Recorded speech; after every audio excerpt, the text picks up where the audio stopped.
I'm Pastor Mike Miano of the Blue Point Bible Church, and I'm known for being a thinker. Sometimes I think so much that I could seem emotionally detached. I'm a skeptic, and I believe that fulfills the role of 1 Thessalonians chapter 5, verse 21, where it says to prove all things, or to examine everything carefully. So, as I've continued in my pastorship, studying the scriptures, seeking to prove all things, I've run into the apostle of the Sound of Heaven, Johnny Ova. Him and I have gotten into great conversations about miracles, signs, and wonders. And when I had first met him, he told me that if I moved to Long Island from Fort Myers, Florida, that I would eventually, and I spend more time around him and his congregation, I would eventually come to experience New Testament miracles.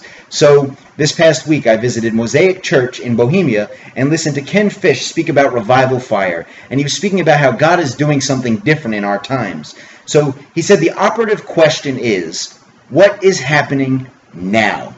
So as I'm worshiping God and I'm singing and just staying in a time of prayer, I actually experienced water on my back. And it wasn't sweat because the room wasn't hot. And for those of you that know me, know I'm not really a miracles, signs, and wonders. I'm a skeptic. So I can't help but challenge everything and, question everything. So I'm standing there and I experienced this water on my back. And I remember just standing there thinking, what is that? And it kind of blew my mind. I was like, I don't really know what's going on, but whatever, maybe I'm sick. And so as that happens, sure enough, this man walks up to the front. He tells us about this vision that he has. And he says, I envision that there's a rock, and out of the rock is flowing water, and it's the water of life. And we're all currently, right now, standing in the water of life. And he mentioned the imagery of Revelation chapter 22. And immediately to my left, I look over, and there's this woman drawing a rock with water flowing out of it. And I'm just standing there, and I'm like, whoa, what is going on? And then sure enough, I put my head down and I just go into a time of prayer. And this man comes over to me and puts his hands on my back and says, you are experiencing the miracles you've been waiting for. I can't even express to you what I felt in that moment. I was like, whoa.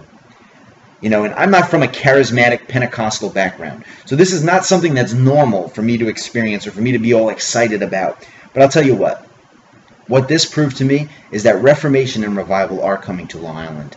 This is something that many are praying for. And what we're praying for is for people to find life in Christ, the life that only Christ can give. And we're also praying for Christians to continue to grow in the grace and knowledge of God and to see and to enable what God is doing right here on Long Island. So I can tell you with conviction that Reformation and revival are Long Island's next big thing.